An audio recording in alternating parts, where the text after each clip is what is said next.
Hello and welcome to Varn blog. And I can already see there's comments today, mainly actually from the MMT crowd. I recognize Common John from Will Progressives and some other people. There's a couple of things that I wish to talk about first. One is we do have to separate different kinds of MMTers, and two, we have to separate different kinds of MMT claims. Then we have to go into different theories of what Marxists are actually saying, why they're actually saying it, and start parsing that. One of the problems I have with people say, oh, well, Marxists need to adapt MMT. Which form? There are different forms. And one of the things that I both understand from a political perspective, but as an outsider and not really concerned about, is that when I ask different MMTers different things, I actually do get different answers. I've mentioned, for example, that I've gotten different answers on inflation. I've gotten different answers on do MMTers see labor theory of value as something they could incorporate into a larger economic perspective that included modern monetary theory. I've even gotten different answers on whether or not modern monetary theory is just descriptive or if it is both descriptive and proscriptive. All right. Now, none of these different answers are unique. If you ask any Marxist, you'll get 50 different answers on many of these things too, including, is Marxism descriptive? Is it proscriptive? Is it moral, etc.? So we need to delineate here. My rant earlier was not entirely fair to all MMTers. It's not. I was actually responding mostly to comments, and Jonathan Kadmon reached out and told me, look, I don't have a problem with labor theory of value. I might need to think about what we mean by it because we know we don't mean price. So let's go into a bunch of things here. One, I was initially hostile to MMT, like extremely hostile, because I saw it as a form of post-Keynesianism. Now, that's wrong, but it was the way it was sold, particularly when I first encountered it in progressive circles around 2011, 2012, particularly up to the EU crisis. Marvin Minsky, who is a post-Keynesian, but one who was very influenced by Chartalism and Neutrality, was often cited. Now, my hostility to Keynesianism is deep and probably beyond the scope of this video and has not been relinquished at all.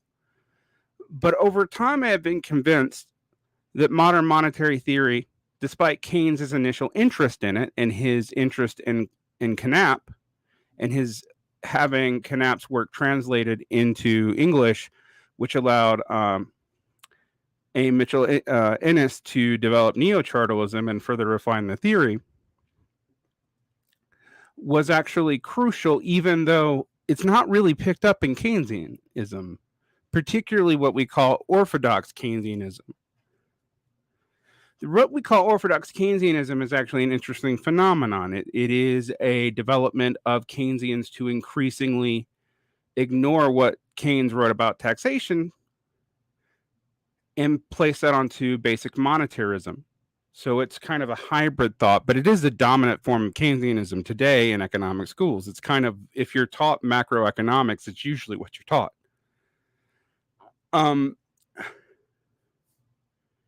But MMT has a different answer to that. They say that the taxation isn't necessary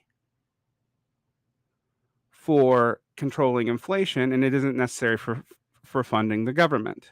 It's necessary for equalizing different sectors of the economy, right? So if you have overaccumulation, you tax to destroy that power accumulation represented by nominal wealth. And I say nominal wealth here because nominal wealth and real wealth are not the same thing in Marxism. This is crucial, right? So this is a difference. This is a pretty big difference between modern monetary theory and Keynesianism. When I realized that, I realized I had to rethink my relationship to MMT. There's a couple reasons why. About I don't know, 12, 13 years ago, 15 years ago, I used to write a blog that involved a internet communist and generalship poster known as Jehu.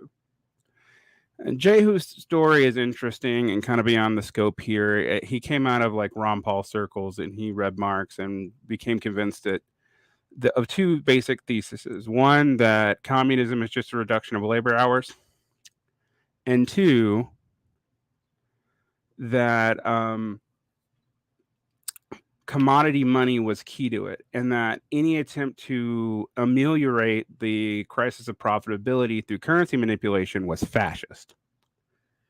And I, in an argument with Jehu, just said non-commodity money is the standard form of money and has been for 150 years. Commodity-backed money hasn't even been strong since the 30s, and it was abandoned in the 70s. And to say that all forms of transaction involve a pseudo money, it's a nonsensical claim. Furthermore, if you say that this is somehow secretly backed by some primary commodity, such as like oil or gold, you're going to have to prove that there's a direct relationship in the price of that commodity and the fluctuations in the currency. And you can't. And Jehu called me a fascist, and we never spoke again. So it goes. But I realized that I needed, at that point, and this is way before, I was still really hostile to MMT at this point, that at that point, we needed to rethink money, because Marxists they just didn't talk about it very much. And the Grundrisse, there was a lot of discussion about different forms of money, and there are more than one. It's more than commodity money is mentioned in Capital volumes 1 through 3. However, I mean, really, the only two types of money that Marx really spends a lot of time dealing with in the MCM circuit is commodity-backed money, commodity money, and credit money. Now, credit money here is not state credit money. It's privately created money. And these were, to be fair to Marx, kind of the dominant things around when he's writing. He talks about an attempt to do sort of fiat currency in France, and thinks it will automatically lead to massive inflation. And I'm not even sure he would have been wrong about it at that time. It's a counterfactual. It's impossible to know since it didn't happen. Why would I think that Marx may have been right? Well, I don't know that France would have been able to command trade in its own currency outside of its own borders. Now, admittedly, most trade, even today, even in this hyper-globalized society, is between borders that are fairly close. Like most of North America's trade integration is tightly integrated. There are a lot of components made in China and Vietnam, but it's still actually a very small portion of the U.S. economy. It's a serious portion of the U.S. economy that when we saw break down under COVID led to all kinds of problems. But it's a small portion of the U.S. economy. And this is true across the world. So China and Russia, while yes, there's a lot of trade exports and whatnot, and using the United States as a buyer last resort for Chinese products and Chinese components, absolutely.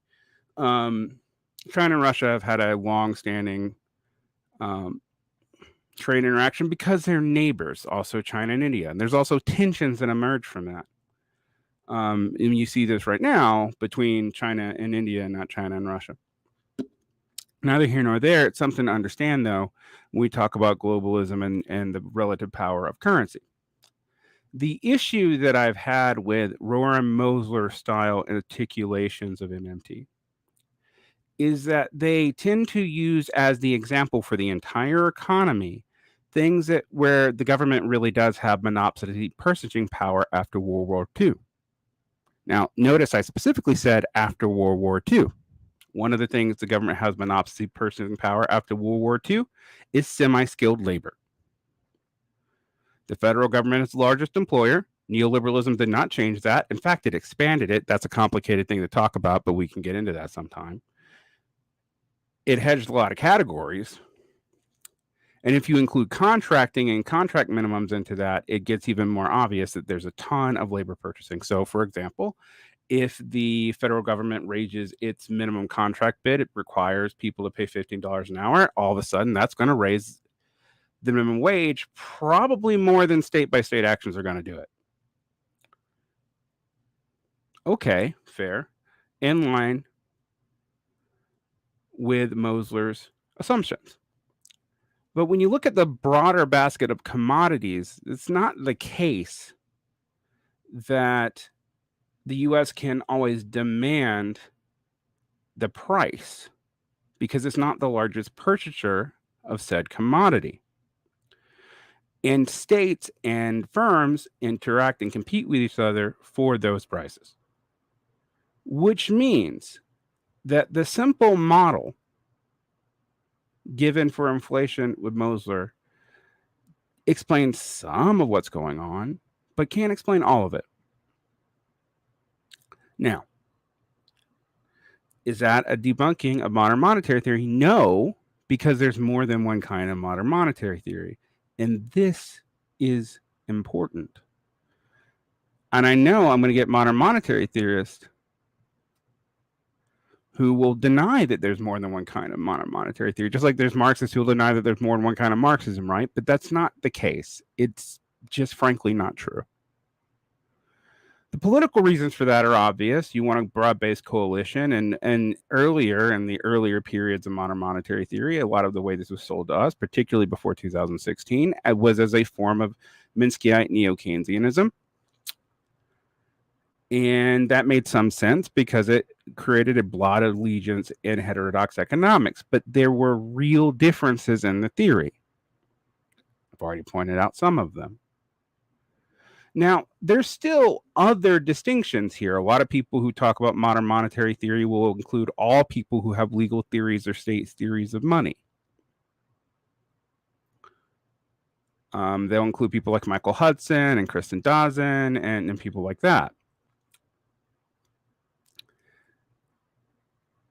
They have made contributions to MMT, but when I've asked a lot of these people, and I've interviewed some of them, if they consider themselves MMTers, I got a wide range of answers.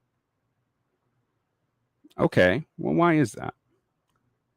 Furthermore, there's a really big split in MMT on a couple of issues of strategy beyond just the thing. But there are other theories I think that MMTers talk about as far as like pricing goes. So monopsony pricing is also a big popular explainer of what's going on in MMT. That's also one that Marxists tend to accept because Marxists believe that there's a tendency towards monopolization of capital. It's kind of the weird counter tendency to the decline of the rate of profits.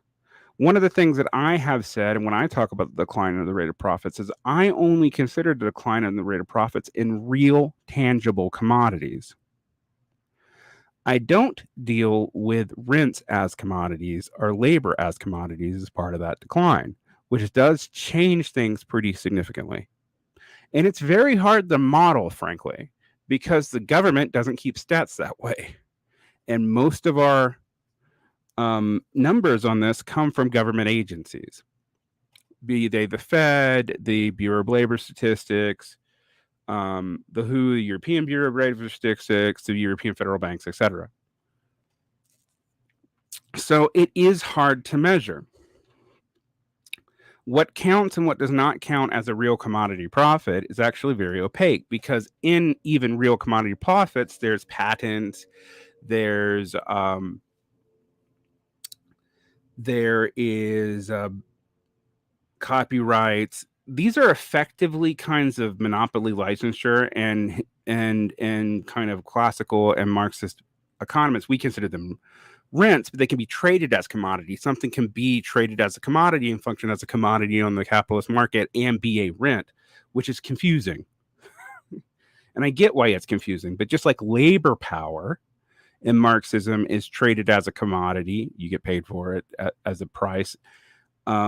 That price is almost always less than what it's worth.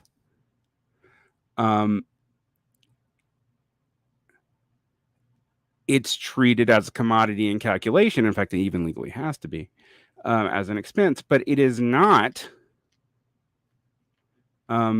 It does not act like a real commodity. So wages aren't always being driven down.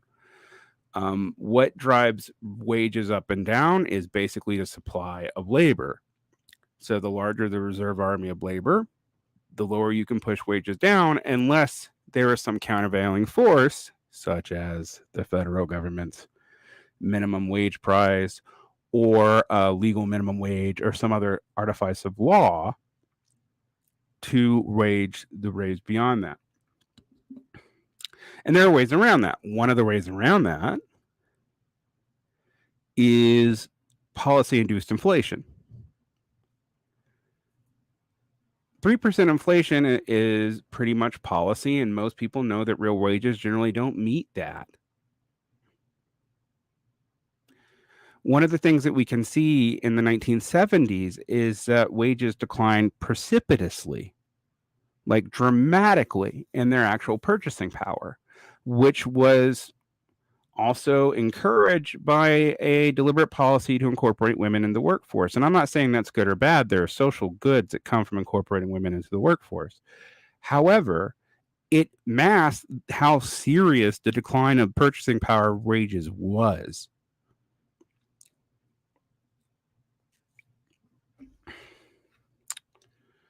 Similarly, credit bubbles, private credit bubbles here, not government ones, masked the contraction in the 1990s. And I don't think this is particularly even controversial to say.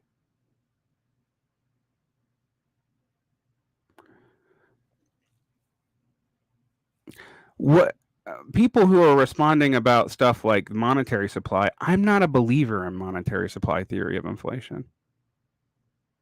I am maybe a believer in liquidity heat, partial theory of inflation, but really I think monopsony, purchasing power, liquidity, etc., has a lot more to do with it. Money supply, whether it's public or private, really doesn't explain inflation. What it will explain is asset bubbles, right? But that doesn't necessarily lead out into all the economy unless it pops, which means it can help individuals, but it's going to hurt most people if something happens with it. We saw asset inflation in the last 10 years crazily, but we have not seen general inflation. Absolutely. So why did I get interested in talking to MMTers? And I think this is a question that's confused people because I've debated MMTers, right? I came in as a hostile party, and people seem to think that I was completely won over. I would say I'm about 80% won over, but the caveats I have are still caveats of weaknesses in various research programs, and they're where the fissures are. One,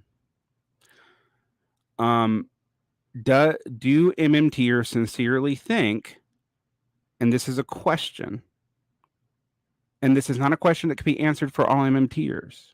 So let's like be completely sober about this. Do MMTers sincerely think that there is any reason for class collaboration on these models? Now, this is where I'm actually going to become even like maybe deviant for a Marxist. I'm going to talk about something really fast. And then I'm going to get to some of your questions, right? And I'm going to talk about my conversation with Jonathan, because Jonathan made me realize that I really have presented MMTers as a monolith, partly because a lot of MMTers present themselves as a monolith. And that's not fair to you. That's not fair to the real progressives. That's not fair to Money on the Left. That's not even fair to Nathan Tankus, who I don't normally care if I'm fair to, but I'm going to try to be. So, and then I'm going to get to why there's so much confusion about labor theory of value, because Marxists are confused about it ourselves, right? Because the actual valuation is contested, and Marxist frame of writing is not always clear. So a couple of things to talk about. Now, when people go MMT is incompatible with left and right, in so much that MMT is a descriptive analysis, absolutely. Absolutely. And in fact, Hudson talks about this, Michael Hudson. And Michael Hudson, I don't know if he calls himself a modern monetary theorist. I know he's important to certain of them. Others don't like him. It's a really complicated dilemma about his particular relationship to that. Similar, its relationship to Marxism is also somewhat complicated. Hudson's most important book on this, Super Imperialism, which was kind of a play on Kautsky, but not... it's a different theory than Kautsky. He makes it very clear that his theory of money, which very much rhymes with modern monetary theory no matter what, precludes it from being naturally directional in any direction, left or right.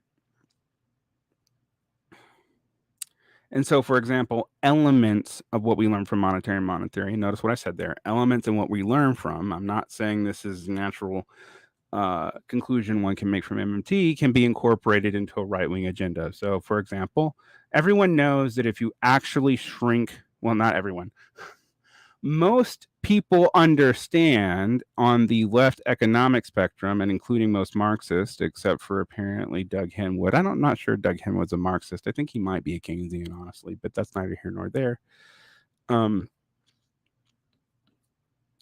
But most of us understand the government can't run out of money. It's just not possible. It could run out of commodities, and that would have an effect on money, but it can't run out of money. We understand that money's value comes from its ability to be received. And since most of us have to pay taxes where we don't have to buy other commodities, taxability is what's going to stabilize a currency's demand, or a type of money's demand. Actually, I should be very specific of that, because money and currency and like Marxist talks aren't exactly the same thing. There are non-currency forms of money. They act like money. They're traded like money. They're not money. They're not currency.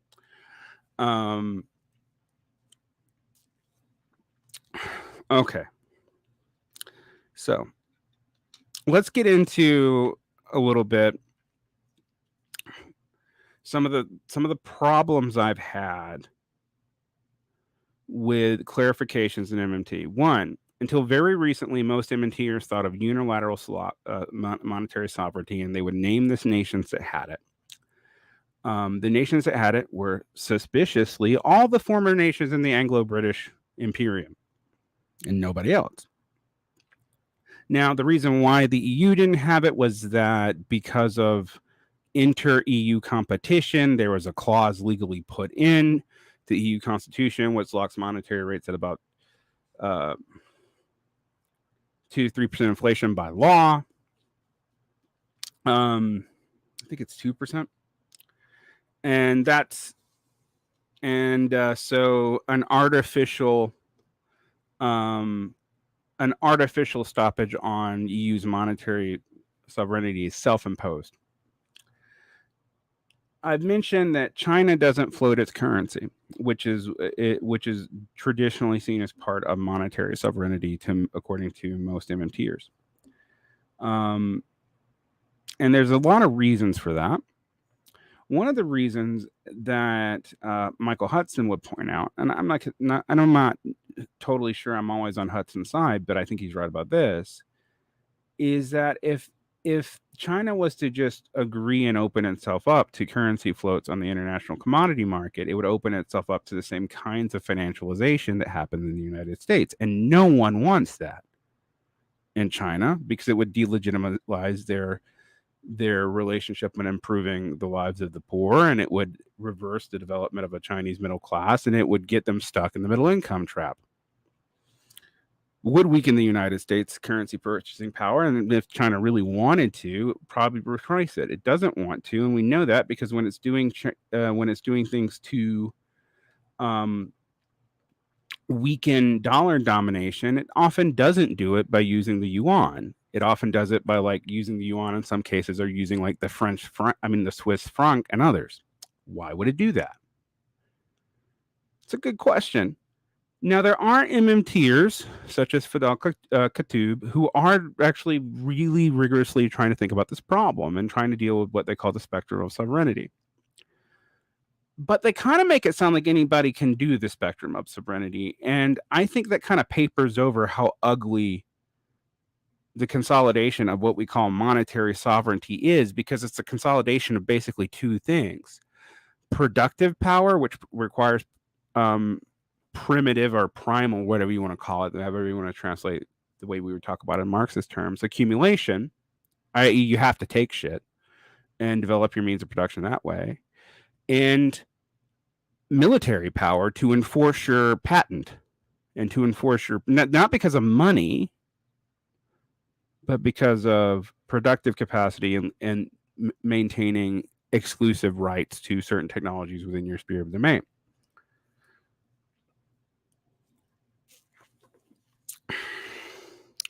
If you don't do that, and you say decouple, so one of the things that Britain chose to do as it wound down its empire was to remove itself from being coupled to the European Union. But it did not build up its productive capacities, and it's frankly, I don't know how it would. It's an island. Now that it doesn't have an empire and the Commonwealth is not forced to give it a lot of its resources, and it's broken its primary trade partners, well, what happens? Their currency sovereignty all of a sudden doesn't really matter as much. Why? Because it's not backed up by anything. It's not backed up by real production. Arguably, if they were smart and paired with the right groups and formed national alliances, they could reverse this, but there's really no incentive for their bourgeoisie to do that. There's not even much of an incentive for their bourgeoisie to reinvest in the country on like normal traditional grounds, and they don't. This is why the capital flight problem is a serious problem. It is something, though, that I've said that people like Fidel Kadub are trying to work out. So you can't say that MMTers aren't thinking about it anymore. They are. Kadub is responding to the same thing. One of the other reasons that I was really cautious with MMT in the first place, the reason why is I lived in Egypt when they floated their currency off of advice of both the IMF and China. And what immediately happened? Their currency crashed. They could not maintain the foreign reserves to do trade. We had a sugar crisis, etc. And a lot of my MMT friends at the time just told me this was an ideological mistake. Now, again, I'm going to say, to be fair to everybody, that people like Fidel Kadub took this seriously. But a lot of people who I first encountered in the MMT world did not. Why didn't they? Well, I think because if they had to admit it there, they also would have had to admit it with Greece. Because a lot of the MMTers and a lot of people around the post-Keynesians like Steve King were arguing for Grexit, but doing Grexit before Greece had developed up significant productive power or a trade organization to protect it from what would happen if it was just to re-release itself on a drachma. And blah, blah, blah, Syriza, blah, blah, blah, Giannis Varoufakis' big gambit, blah, blah, blah. We all listen to Giannis, even though he's objectively fucked up everything he's ever touched in actual government. So, now, after Fidel Kadub, I heard a lot more MMTers start being a lot more honest about the limitations here. I even read a book. I'm going to talk about this. I was actually reading an MMT book the other day called MMT and Its Critics, where a guy was arguing that we needed to use some kind of international cryptocurrency to enable Greece to have currency sovereignty. No, we really have to think about this better. Now, trade blocs can establish currency sovereignty if they can tamper down on the competition of their own bourgeoisie. But that's hard to do. Because we're not talking about states that are particularly strong, nor does any great power want them to be particularly strong. Maybe China wants them to be stronger than others for reasons that are somewhat obvious. But even in a multipolar world, the poles don't want all the auxiliaries around them to be particularly strong. So they either going to want them to be incorporated into their pole, or they're going to want to make sure that they are weak period. Which is what the U.S. has done with the Monroe Doctrine, even before we adopted neoliberalism. That's why it was always kind of a rational thing to do. So to slander on MMTers that they're just national developmentalists is not fair anymore. Some of them are. And I guess this gets to my frustration. This is not just a frustration over left and right MMT as policy. This is a frustration over like what people think is actually at stake here. Because I see a whole lot of people saying that they're all unified and this is just descriptive and it's absolutely science, and then disagreeing on key things. But they won't admit they're disagreeing on key things. Now, here's why I'm going to give real progressives in particular some credit. I have heard them admit that there's disagreements on real things. It's that simple. That's why I give them money. I don't give the Democratic Party money. I don't give the DSA money. I give real progressives money. I'm not even completely, totally sure I agree with them on their monetary theory, but at least they're admitting that there are divisions here and they're important. They have geostrategical implications, and they have implications for how you think you can wrest back capital. And this gets me to what Jonathan said to me. So I'm going to get to that. Then I'm going to start getting into the comments and questions here. And I hope people think I'm being fair. I really should have waited to record my video this morning. I was responding to a couple of particular MMT commenters, and they made me really mad. And it reminded me of things that I heard said way back. So I want to like disentangle a few things here. So here's what Jonathan said to me, and I'm not going to read it verbatim because it was said in private, but I am just going to give you the gist of it. So that we can kind of move from there. The first thing he said is he doesn't reject labor theory of value, that he thinks that it and MMT are dealing with different questions.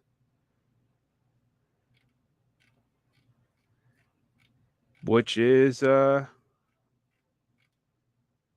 fair.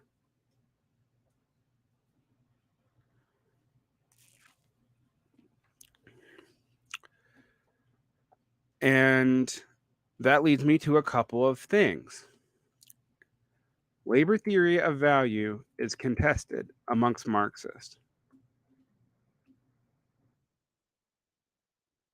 What it is generally said is that in classical economics, labor theory of value was an attempt to explain why goods exchanged for certain relative prices in the market. Now, notice we said relative prices in the market.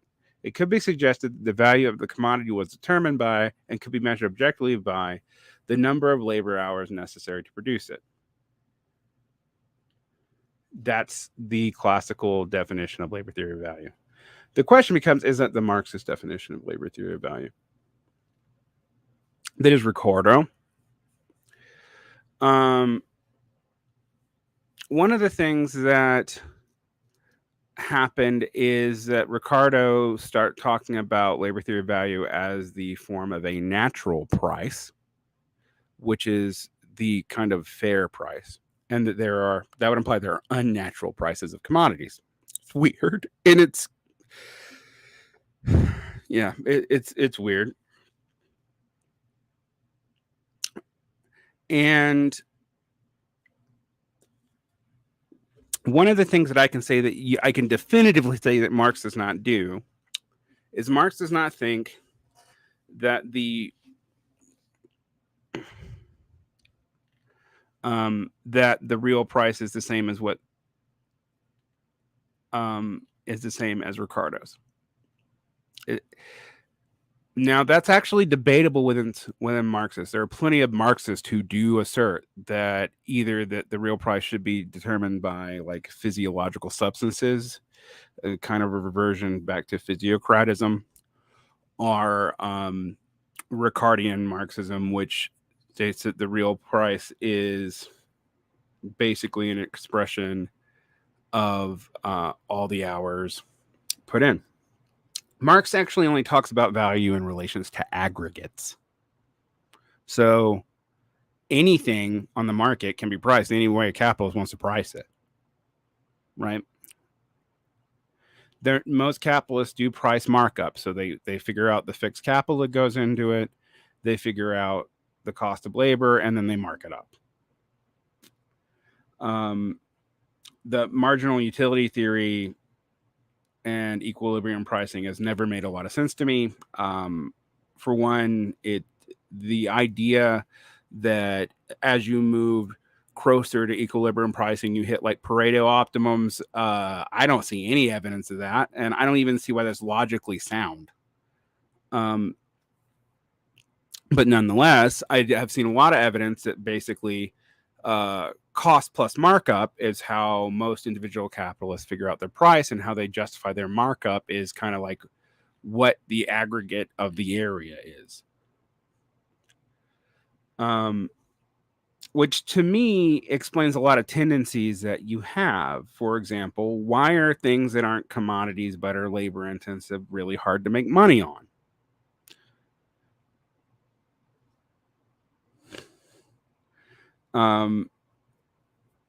Because there's a natural tendency to basically push the price or the rent down to about what labor costs are.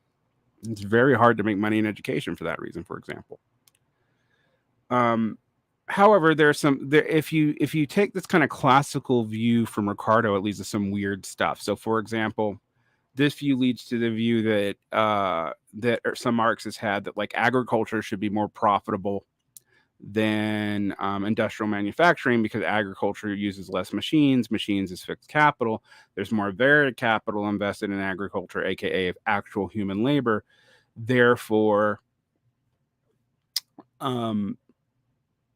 it should be more profitable, but there are physical limitations to it, and that's the real constraint.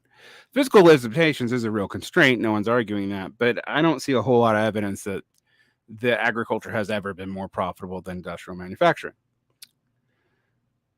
The reason why I think that has to do with socially necessary labor time. Now, what does all this have to do with money? Because you know what I haven't talked about? Real prices and the value of currency, because it has nothing to do with this. Yes, we exchange this through the abstraction of money. And by I mean the abstraction of money, meaning that we use an intermediary as a kind of epistemic token, right? And it's a token that we use because we're forced to use it. And this is where Knapp is right. Most credit and debt relations are enforced by two things: social trust, credit, and force, debt. It's not very hard. Knapp is right about the debt part of it. I don't think he really deals with the social trust part of it, but, you know, other MMTers have tried. So, why do I still believe in something rough like labor theory of value and where I think its weakness are? Well, its weakness to me is that, like, what you're dealing with in labor theory of value can be expressed in aggregate money, but that's not the world anyone lives in. Like, people don't experience prices that way. It's very hard to calculate that. But it explains why it's profitable to use labor over, you know, machines. And this is important. Why has it been that under capital, machines, which Keynes predicted would lower the amount of labor and increase our free time, have actually, in all instances, done the opposite? Tells you that something's wrong with Keynes, doesn't it? Now, monetary expression is a value of taxability, and taxability to me is about a couple of things. It's about power. Who gets taxed is who you're asserting power on. There are some cases where weak states would have to fund themselves off taxation, and not really concerned with the currency. They're concerned with the product that the currency can get, but strong states don't really have to do that. Why are they strong? Because they have developed productive forces and developed military forces. And this is where stuff like power theory of value and all this should be supplemented. into whatever we have to deal with. And this is why a bunch of insights from MMT are really important. For example, if you shrink the money pool, you will contract the economy. And how do you shrink the money pool? You lower the debt. You lower the level of federal debt. That is a nominal thing which you can always argue needs to be shrunk. And who does that help? It helps creditors. Who does that hurt? Debtors. One of the reasons why there's no longer like this, there's a tendency where people go, well, debtors are poor and creditors are rich. No, actually not anymore. There's a whole lot of capital that's totally functioning off of credit. So it hurts large sectors of capital too. So this is why there's like a intercapitalist value battle over deflationary or inflationary and the levels of inflation and deflationary policy. But we have to just admit that I think the MMTers and even the Keynesians, they have to give Keynesians something, are right that when you try to shrink the national debt, you contract the money supply. And in doing so, the fragility of profits become much more obvious. Now, here's where another thing that I was told that like Marxists believe that the falling rate of profits is going to cause capitalism to just end on its own. There are plenty of Marxists that believe that. I think they're wrong. I think the declining rates of profits is why we have the business cycle and why we have creative destruction. It's why we have to get rid of all this dead labor, have planned obsolescence, and all of that. It's not why.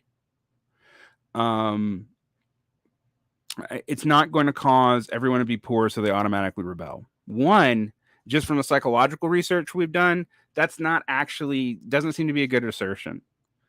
The evidence historically is that people tend to rebel when things are good but get slightly worse.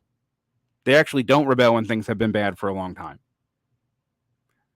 Two, the immiseration thesis Marx thought was immediate, particularly in the 1850s. He did.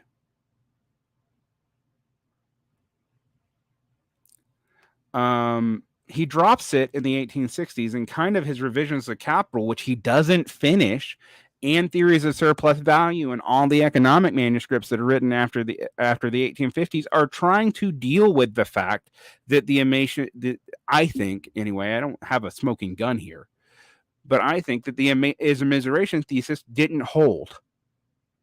But lots of Marxists have a final crisis thesis that there will be a final crisis of capitalism and that will force the argument. And that'll force revolution and also automatically happen. I wish I thought that was true. I do not. What to me we see, and this is where a book like Claire Mattei's book on the capitalist order is really clarifying. What we see is that we do have profitability crises, but capitalism figures out ways to reset. And that's why that's why industrial capitalism over a bunch of shifts in America, it wasn't just one, developed in the first place. So the first shift is from state entrepreneurial capitalism, and I'm combining those together. It still has a fairly weak state at this point, but the state is more and more involved. Now, as a person who's taken in the Kalecki information and really dealt with that's another modification of Marxism. I'm just going to say the Marxist assumption that the state wasn't involved in this from moment one and the way they describe commodities in Capital Volume 1 isn't true. Now, here's the thing. I don't think Marx believes that either, because Marx also writes about the enclosure movement. And he writes about the violence of the enclosure movement. And while he admits that this leads to certain good things like reinvestment, it more or less is a disaster for most people. So that's something to consider. But nonetheless, if you read Capital, you think that this naturally outgrows from commodity exchange, and that developed from bartering, and it's just natural and blah blah blah. I don't think that. Like I said, there's indications and letters and stuff that Marx didn't really think that either. But since he's dealing with Smith and Ricardo and Capital, a critique of political economy, he's kind of taking their basis at face value to make a point. And maybe some MMTers and Keynesians are right that Marxists, because of that, have taken too much of classical political economy on and into their own thinking. Okay, so I'll give you that. 2. But I do think there's been a periodization and a shift of capital from the decline. Remember what I said, the decline of real commodities, i.e. physical commodities, price on the market, without it being mediated by other things that we can treat as kind of quasi-commodities like selling rents, IP, that sort of thing. Those are traded as commodities too. In fact, one of the things about British common law that's so innovative and often ignored by Marxists is that it allows technologies and abstractions to be traded like commodities, and they don't follow the same patterns. And Marxists, by and large, haven't dealt with this. I'm just, being honest. I don't have an answer to it either. I've been actually trying to figure out, when I look at this stuff, when should I treat something as a commodity and when should I treat it as a rent? It's actually not clear. So all that said, but if you take things that are like where there's no patent, little IP law, and you're competing with real commodities, the profits plummet, which is what you would think would happen under classical Marxist analysis. But there's been a lot of developments into the economy since then, and we don't deal with them all in Marxism, one of which is the change of the nature of money due to the strength of the states in the 20th century and the end of the 19th century too.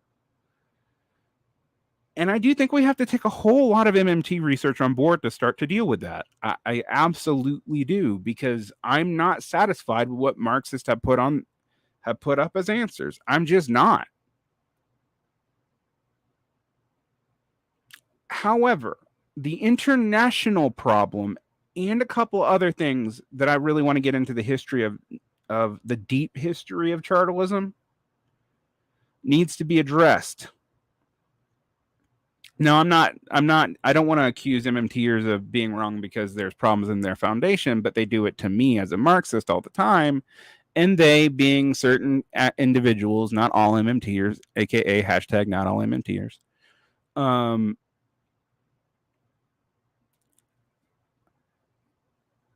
So let's talk about this for a second.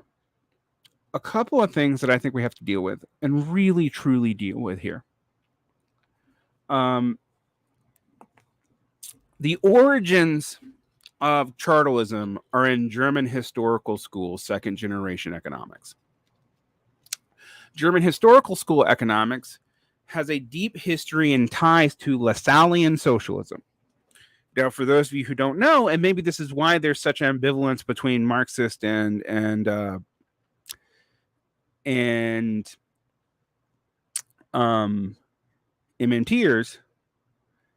is that Lassallean socialism, so Lassalle thought he was a Marxist, but Marx actually corrected him, which is kind of funny. He corrected him because he didn't believe in the iron law of wages that Lassalle articulated, and that he didn't agree with Lassalle that the state could ever be class neutral, and that law was thus class neutral. There was no way for that to be the case. Now, Leninist, particularly Gramsci, actually, that form of Leninism, not all Leninist, hashtag, have often argued that competition between capitalists have made law or the state without its class character. I don't believe that, particularly not now when there's no Soviet Union. And while China does have a non-capitalist orientation, it still functions on the international capital market and is subject to a lot of capitalist provocations, whether you think they're capitalists or not. And that leads to things like currently there's an uptick in Chinese unemployment. I'm sure the CPC would love for that not to be the case. Anyway, so I don't think that's like planned by the CPC. So I'm going to read to you a little bit of what Marx thought was important here.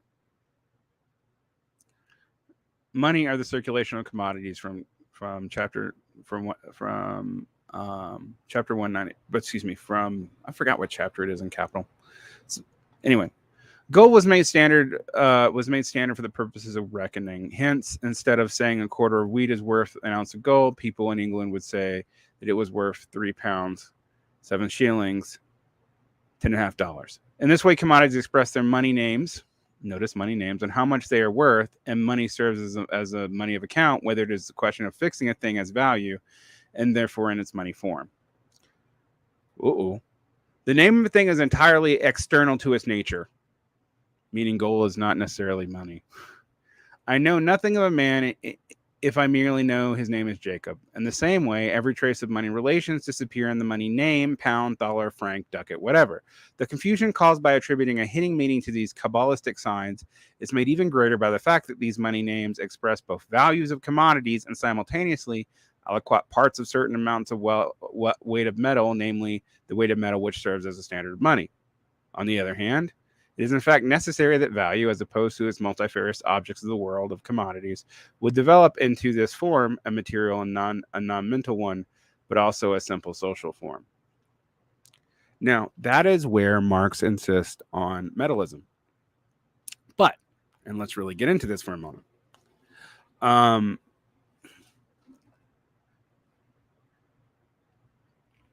He doesn't really think that metalism is the only answer to the problem. And in the Grundrisse, he actually pretty much talks about it. And like I said earlier, so we live in this weird thing, and this has led Marxists to not really want to deal with money.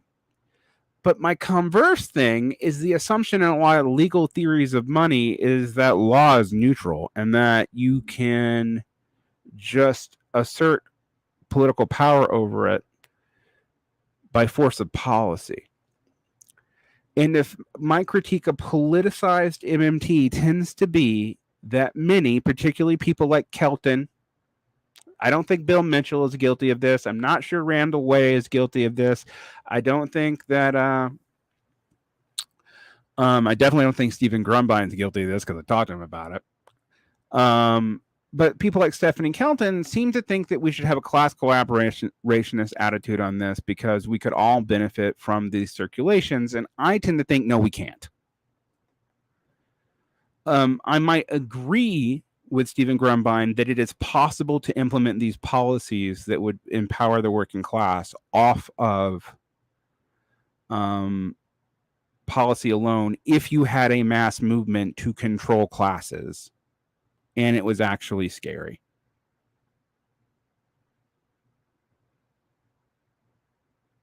But I do not believe it will ever be done off of the benevolence of any capitalist back. And it's not just because of profitability rates. This is the thing I was going to mention earlier and I didn't get to. This is where power theory of value really does help a little bit. Maybe power theory of the psychology of the capitalist. In both Japan and in the Nordic countries, there's a lot of investment and studies done to make the work environment more profitable, and not in the way that you would think. Like these weren't done in times of like high profitability. They're actually done in times of low profitability. And they were trying to basically extract more value from the workers. And a lot of them came up with the idea of, well, why don't we treat them better? And it worked. And things got more efficient. They got leaner. They empowered workers to do their own management, kind of semi-co-op style. And yet, in almost all cases, these were either made shitty when they were implemented in the United States in different ways, like they deliberately implemented them shittily, or they were clawed back when profits were higher, even though it was perfectly profitable. Meaning there's a class conflict that's kind of being played out there about power that's even probably bigger than the rational motivations of capital. And I'll admit,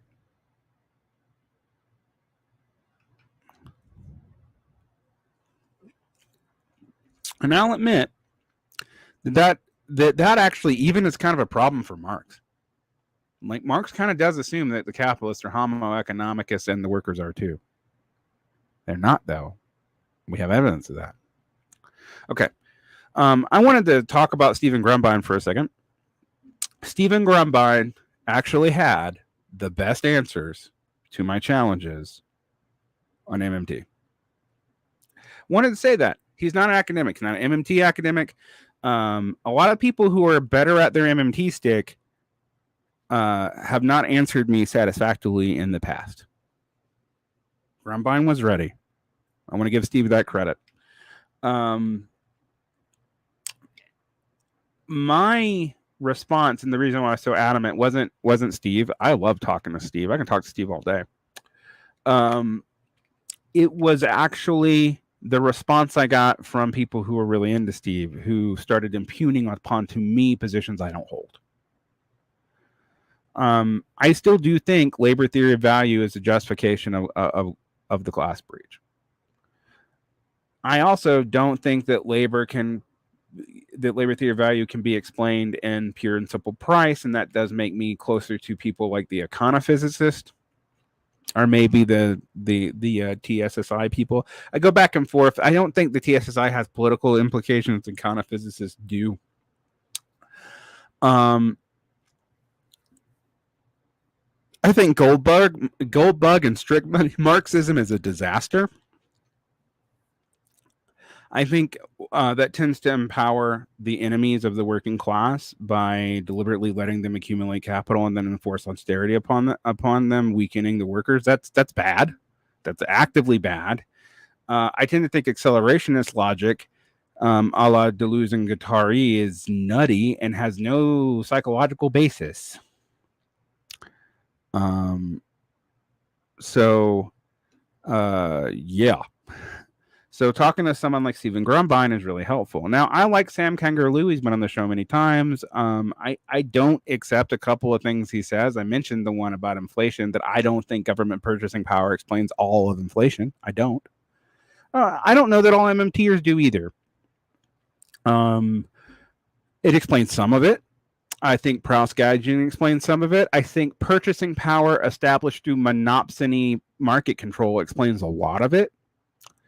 And I think that is enabled sometimes by government policy, sometimes by actual crisis. So supply lines break down. You have a real need to do cost push accounting, and then everybody raises their prices, which causes everybody raising their prices, everybody raising their prices, everybody raises their prices, right? So there might be a legitimate, from the capitalist standpoint, reason to raise prices, and then it spreads like wildfire.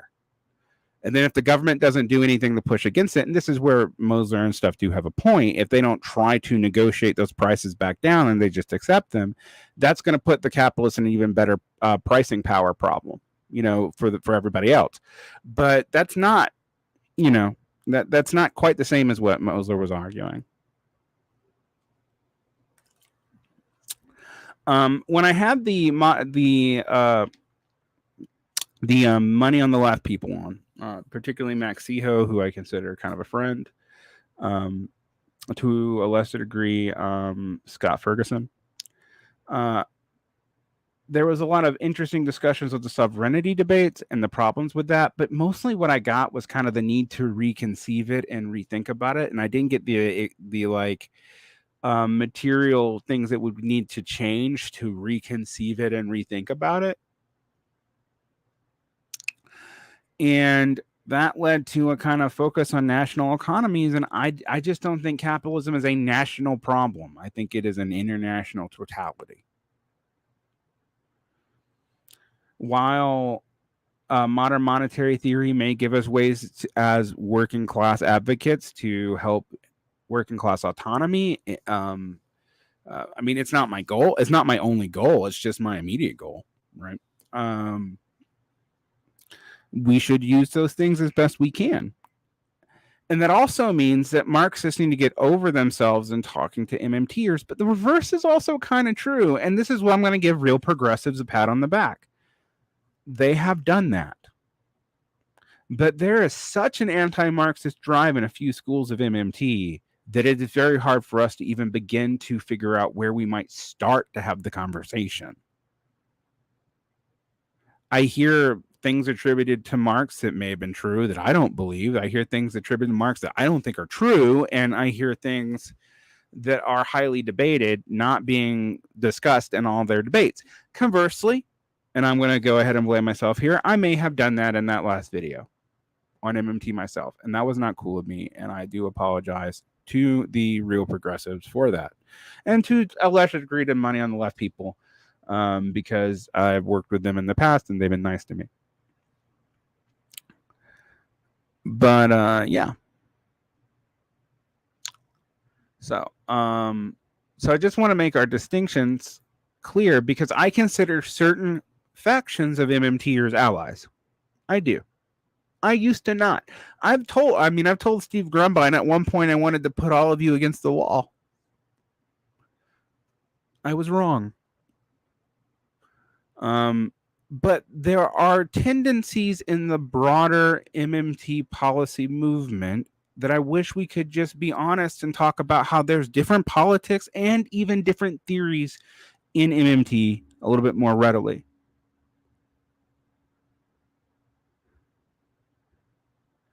You know, like we need to distinguish these things. Like Fidel Kadub's the spectrum of sovereignty is different than like Charles Mitchell Ennis, and Ennis is different from Knapp. And Knapp's history, I didn't finish my history of the German historical school. I got to go back to that, so I'm going to do that now. But Knapp's history is tied into the beginnings of Lassallean socialism, which was a national social form. I'm not saying they were Nazis, they weren't fascist, right? That didn't exist yet. There were fascistic elements all over the world, but fascism as we know it should not be projected before 1910. But there was this developmentalist, national-only view of a closed economy, of which Chartalism was seen as a part of. It wasn't actually that much taken up by the German historical school. Knapp really gets taken up a little bit by John Mitchell until Minsky picks him back up, and then Mosler picks him back up separately. It's kind of just weirdly lost to history for 60 years. There's not a lot of development in Chartalism and Neo-Chartalism between 1930 and 2010. And that's an interesting thing. It was like Keynes brought him over, translated it, and Keynes actually kind of suppressed it. Anyway, but Knapp was in a particular school that Marx called the armchair socialist. And the reason why he did is because these socialists, we might even call them conservative socialists. They kind of believed in national development, conservative values, workers being in their place, class collaboration, etc. They were neo-Kantians that informed their view of law. They incorporated in their last generation they incorporated Marx in their last generation. That is Weber and Sombart and Weber's brother. But in general, they were staunch anti-Marxist. Lassalle himself, his neutrality view of law highly influenced them, and they were kind of the opposing school to Marxist and German socialism. And I think part of the reason why there's been such contention between Marxists and MMTers relates to the fact that our origins go back to a debate in Germany. And in some ways, neither side looks great. The Marxists actually won in the SPD, but what the SPD did under Marxist rule kind of empowered the fascists, particularly after the Second International, Third International split.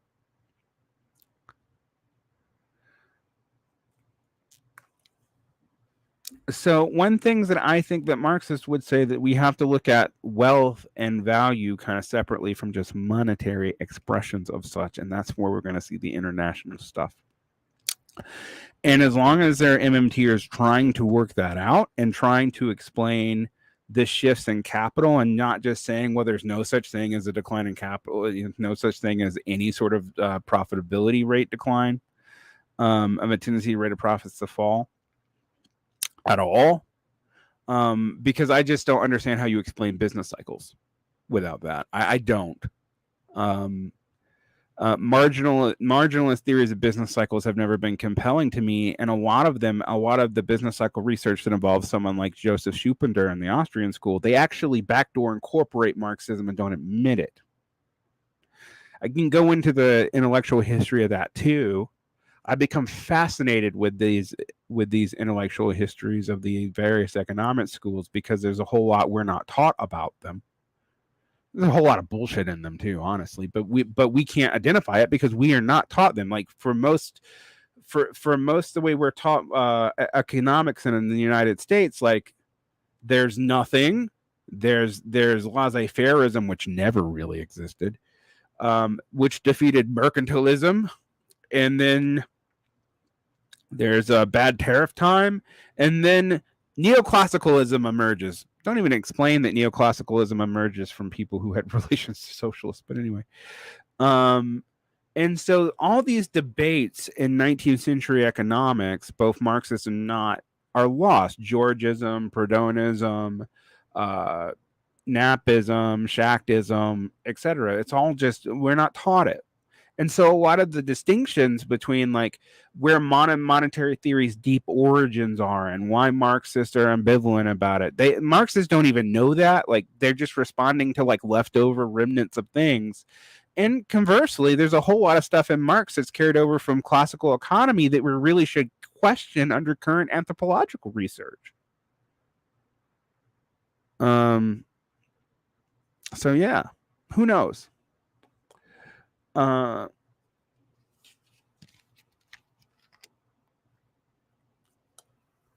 Austrians are generally the most vehement anti-Marxist. They even believe in really strange things like praxeology. The exception is Schumpeter, Joseph Schumpeter. Even though modern Austrians will still claim him, he was actually increasingly on the Marxist side of things, even though he was kind of conservative. Yeah. There are good books on this being written now, but it's real hard to actually study this stuff. I've had to like look at shit in German and stuff. I tried to do a whole series on this, and I might go back to it. But anyway, I wanted to be fair and correct my statement. The another thing that Jonathan wanted me to mention, and so I want to get to that, is that a lot of them do understand, them being that branch of Marxist monetary theory, modern monetary theory, that they would quibble that I was being unfair to all MMTers. There are MMTers who believe what I said at the end of the show, but that he understands that profit rates are not clearly about nominal currency in the system, and you're going to need a lot more heavy-handed methods and taxation to see power from capital. And many MMTers know that. Many, but not all. And conversely, I should have not tarred everyone with the same brush. All right. Well, I hope that clarifies some things and makes sense why I'm willing to work with real progressives. There's a couple groups I work with. I work with Strange Matters. I work with progressives. I work with Members School. I sometimes work with Class Unity. There's groups that I'll work with. There's groups, and I kind of like the Marxist Unity group, but they're in the DSA, and I don't give Democrats money. So, there's going to be that. I think if people start taking the internationalism seriously in modern monetary theory, and I think I don't love Hudson all the time. I'm not like a pure Hudson guy. Don't want people to think I am. But Hudson does. So I'll give him that credit too. Hudson does. And if they start thinking about why capital has been periodized, and I honestly have actually been disappointed in the Marxist writing on this just as much as the MMT. I love Claire Mattei's book, but like the standard book on why neoliberalism developed, David Harvey's, I don't believe.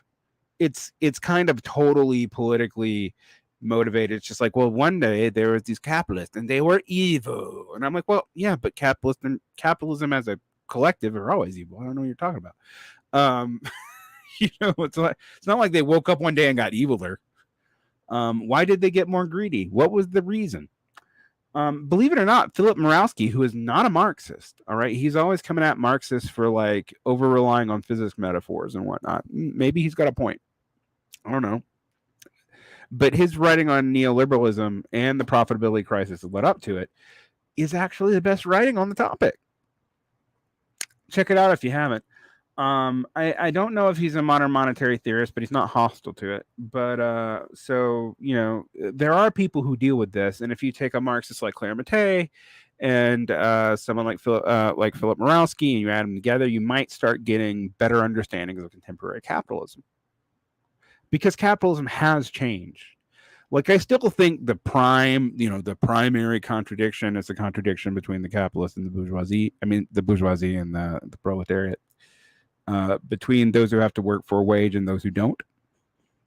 That is still the prime contradiction, and it's not, you know. And then yes, there are people who are more exploited in that scenario, and there are people who are less exploited. But everyone in that scenario is exploited.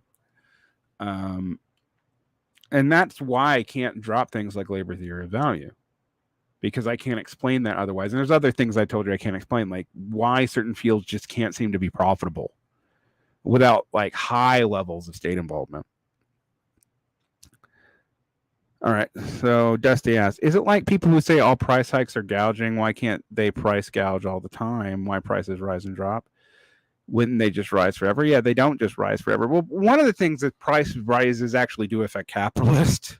Like, they buy shit too. In fact, there's probably as much bought for commodity production than for the consumer market. So yeah, Jonathan tells me that Mirowski's also not an MMTer, but he's not hostile to it. Yeah, and I read all your Mirowski books. I used to be really hostile to Bill Mitchell because of his former writing partner Fozzie becoming more and more vaguely right wing and nationalist. And I'm reevaluating the Bill Mitchell book on national sovereignty. And I would also tell people, look up the work of Fidel Katoub. I don't know if he has a book out yet, but I've actually learned stuff every time I've heard him talk. I'm still not totally convinced on how we decide how we develop a spectrum of sovereignty. I'm still kind of not clued in on how exactly that won't lead to inter-imperial competition, but I do think he's at least working on it. So yeah. I hope that explains the differences and the similarities and why I think we need to talk to these MMT people. I also talked to Colin Drum, used to be an MMT or used to be a Marxist. He doesn't like either one of them now. I like him. He likes me. I think his group member school occasionally actually brings up good points about flaws in Marxism, and particularly flaws in some readings of early economists. So I'm going to give them credit too. But and he also thinks that MMTers have good points. His issue tends to be historical claims, not actually modern claims. But although he's got a problem crusting Dasein, them I'm entirely clear on. So yeah, I got some other kinds of monetary theorists, some legal theories of money people coming on Dan Road, who is not an MMTer either, but is very kind of close. He agrees with them on the central things. Taxability law, that sort of stuff. He's done some good studies on the national bank, on the banks in Canada, and Canadian money. Canadian money was so weird. I didn't realize that they at one point took both British and American money and their own currency and private bank. Yeah, it's crazy. I'm learning a lot from studying the Commonwealth nations, because it's kind of important, because those nations kind of do have currency sovereignty, but we can't always explain why, except their proximity to either British or U.S. power. Anyway, I would also tell people I'm trying to figure out where I agree and disagree with power theory of value, which is Nislan. I can't. I've actually talked to one of the writers, and he said that once I've read his book thoroughly, that maybe I could have him on the show. I've been too busy to reschedule that lately. I have read his book now. I need to read it a second time to make sure I actually get all the claims. And yeah. So yeah. Also, don't feel bad if you're not like a theorist or an economist. Like, there's a division of labor for a fucking reason, right? Like anyway. I want to thank the real progressives for like challenging me and making me delimit my claims.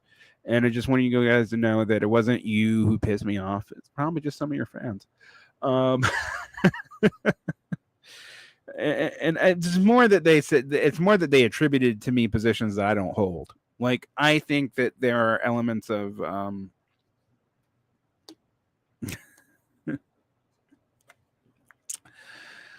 you shouldn't be an elitist. All right. So, but I think these discussions need to happen because I don't think a lot of neoclassicals are even going to present the MMT position fairly, even to critique it. I've heard so much stuff said about MMT just believes in money and money printing that that's just not true.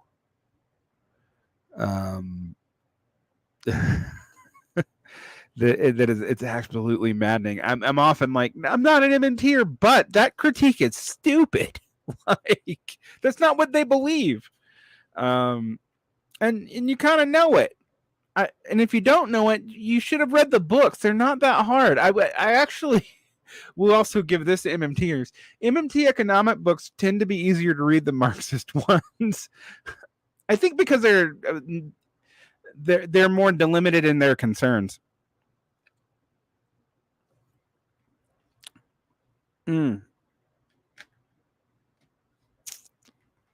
So yeah.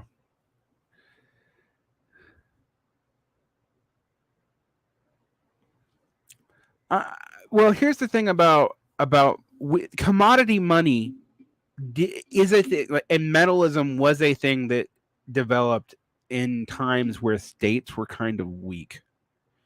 And when international trade, usually between religious organizations, actually, not even between states, and tithing as a form of proto-taxation was actually what was driving the trade. And that led to stuff like the development of electrum as a kind of currency. But in general, early societies, we don't have a lot of evidence that they traded in anything like currency, nor did they barter. They had gift economies and debt and credit economies, and that was pretty much it. And I mean, really early, we don't even see that they have a strict concept of property at all. Particularly societies that didn't engage in agriculture. And by the way, most societies that engage in agriculture, like the people who did the agriculture, didn't do it because they wanted to. They did it because they were forced to. Slavery is a thing, and was a thing for a lot of the development of the agricultural revolution. So yeah. But MMT's theories as to why, like, credit and debt relations, I think that's absolutely makes more sense than the barter one. Barter's not, people barter when there's low social trust, and that's going to be like between groups that don't speak the same language and don't understand each other's social context, not between groups internally where they would.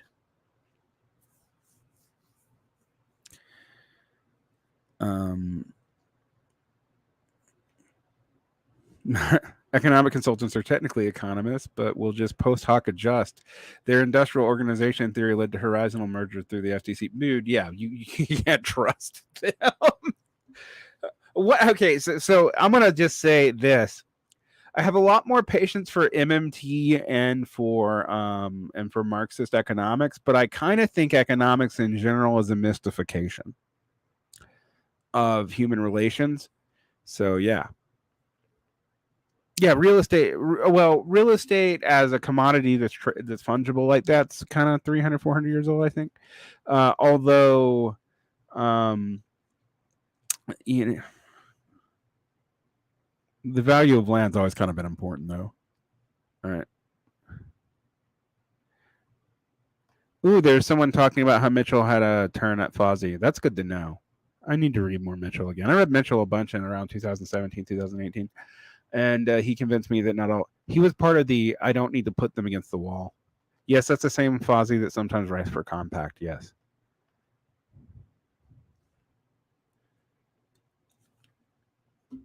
One of the things I like about the German historical school, even though I kind of think they're villains in history ultimately, is they actually did think that people and people organization was super important, and that's why they accidentally were one of the co-developers of sociology. German historical school economics is way more cited in sociology than it is in economics. Anyway, I would enjoy a history of the Mount Pelerin guys and their political agenda of neoclassicals rather than their bullshit theories. One of the things that I would say is the Mount Pelerin guys are a specific subset of neoclassicals. I have an interview with Philip Murawski where I talk about this. It's very old, and I don't know what the quality is. I haven't listened to it. I recorded it in Mexico with like no mic. Yeah, it's probably pretty hard to listen to. But if you look up systematic readiness, Philip Murawski, you may find it on Mixcloud. I think I might have a version of it in my Patreon, but I'm not selling the Patreon right now. I mean, you are welcome to patronize me. I would totally welcome that. But I wasn't doing that to sell myself today. This was purely educational. So, and I've tried to make sure that about 10 years ago, I tried to make sure that episode stayed free. Not 10 years ago, 8 years ago. I'm getting old. Like, time is relative. There's gray in my hair. I grew the hair so people would start saying, yeah, was it Crack Up Capitalism? Is that Slobanian?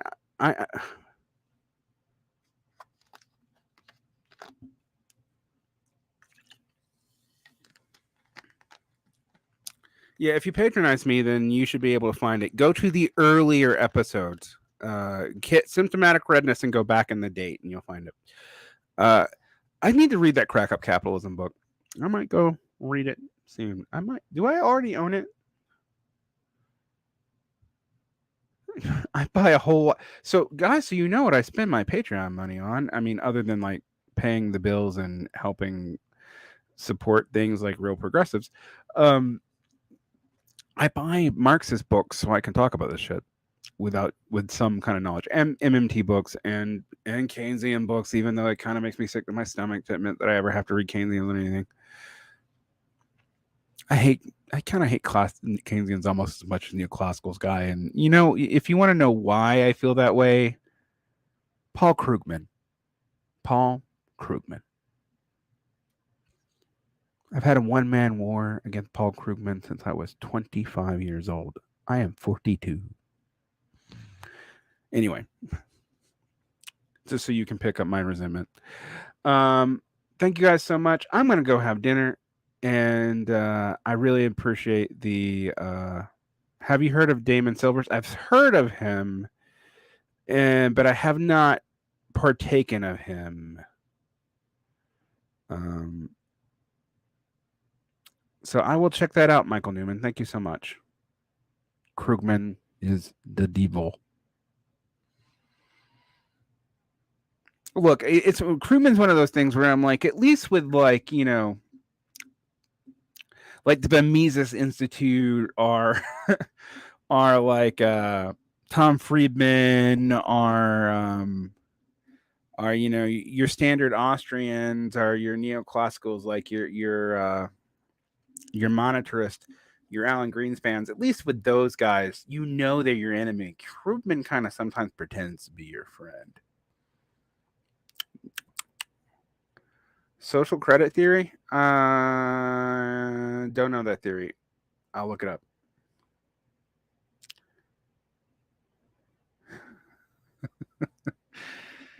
Yeah. Well, I'm glad that we can all unite in hating Krugman. And on that note, thank you so much. I hope you guys learned something. And I want to thank the real progressives for being such good sports, and the MMT commenters who didn't annoy me, which was actually more of you than who did. Thank you so much. Have a great day. Bye bye.